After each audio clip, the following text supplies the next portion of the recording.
CGST विभाग की team ने बड़ी कार्रवाई करते हुए बीरपाड़ा से 2 नामचीन सीमेंट व्यवसायियों को गिरफ्तार किया है। गिरफ्तार किए गए व्यवसायियों के नाम गोपाल राठी और सुशील अग्रवाल बताए गए हैं। आज दोनों को सिलीगुड़ी अदालत में पेश किया गया, जहां न्यायाधीश ने दोनों को 10 जुलाई तक न्यायिक हिरासत में रखने का निर्देश दिया है। নিউ লাইফ ফার্টিলিটি সেন্টার আধুনিক চিকিৎসা ও বিশেষজ্ঞদের সহায়তায় আপনার স্বপ্ন পূরণ করতে প্রস্তুত। নতুন জীবনের স্বপ্ন সত্যি করতে আজই যোগাযোগ করুন।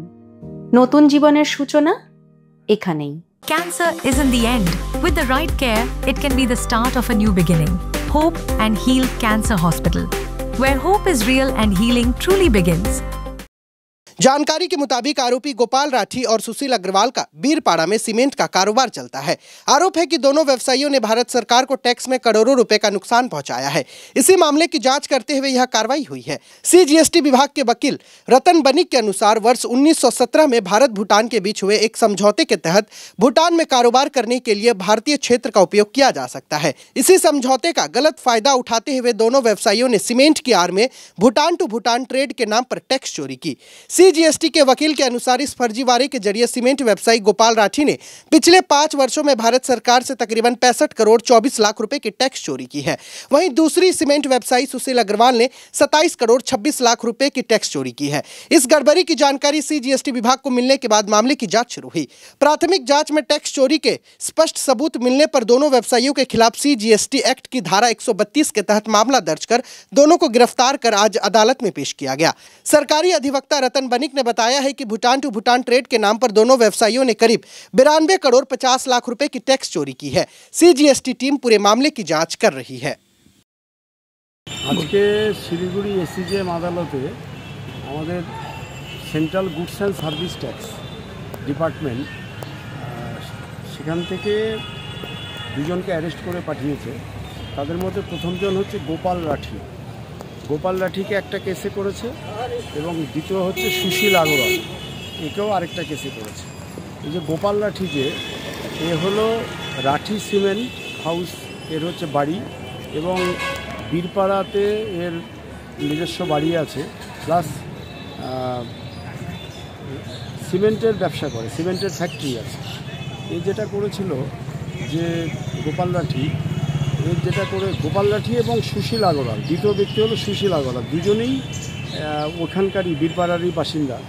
এই দুজনে একজনের হচ্ছে লাকি সিমেন্ট হাউস এবং আরেকজনের হচ্ছে রাঠি সিমেন্ট। এই যে দুটো যে সিমেন্টের এদের ফ্যাক্টরি আছে, ভারতের সঙ্গে ভুটান গভর্নমেন্টের চুক্তি আছে 2017-তে যে ভুটান থেকে ভুটানে যদি কোনো মাল এক্সপোর্ট করতে হয় তাহলে পরে ইন্ডিয়ান টেরিটরি ওরা ইউজ করবে। সেই ইন্ডিয়ান টেরিটরি ইউজ করার নাম করে ভুটানে উৎপাদিত যে সিমেন্ট, আপনারা জানেন ভুটানে ডোলোমাইট পাহাড় আছে, ওখানে সিমেন্টটা উৎপাদন করতে গেলে খুব কম খরচায় উৎপাদন হয় এবং ওই সিমেন্টটা ভুটানে সাপ্লাই দেওয়ার নাম করে ভুটান টু ভুটান সাপ্লাই দেওয়ার নাম করে ওটা চলে আসতো এথেলবাড়ি গোডাউন এবং সেখান থেকে বিভিন্ন জায়গায় এই সিমেন্ট বিক্রি হতো।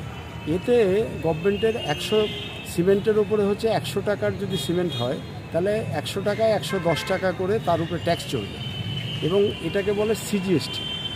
এই যে সিজিএসটি ডিপার্টমেন্ট এই ট্যাক্সটাকে কালেকশন করে, এই ট্যাক্সটা টোটাল গত 5 বছরে যেটা ফাঁকি দিয়েছে গোপাল রাঠি সেটা হলো আপনার 65 কোটি 24 লক্ষ। গোপাল রাঠি এটা গত 5 বছরে ফাঁকি দিয়েছে। আর সুশীল ফাঁকি দিয়েছে আপনার সুশীল আগরওয়াল, সে দিয়েছে হচ্ছে 27 কোটি 26 লক্ষ। এই ফাঁকি দেওয়াটা সিজিএসটি অ্যাক্টের সেকশন 132 অনুযায়ী পানিশেবল অফেন্স এবং সর্বোচ্চ 5 বছরের সাজা হতে পারে।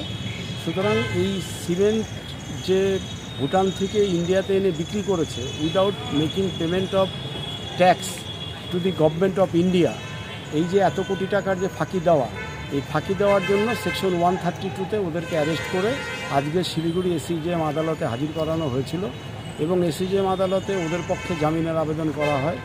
দীর্ঘক্ষণ শুনানির পরে কিছুক্ষণ আগে মহামান্য এসিজেএম শিলিগুড়ি উনি জামিনের আবেদন খারিজ করে আগামী 10 তারিখ পর্যন্ত এই দুইজন আসামিকেই জেল হাজতের আদেশ দিয়েছে এবং আমাদেরকে বলেছে 10 তারিখ পর্যন্ত প্রোগ্রেস অফ ইনভেস্টিগেশন কী হয় তার একটা রিপোর্ট দিতে।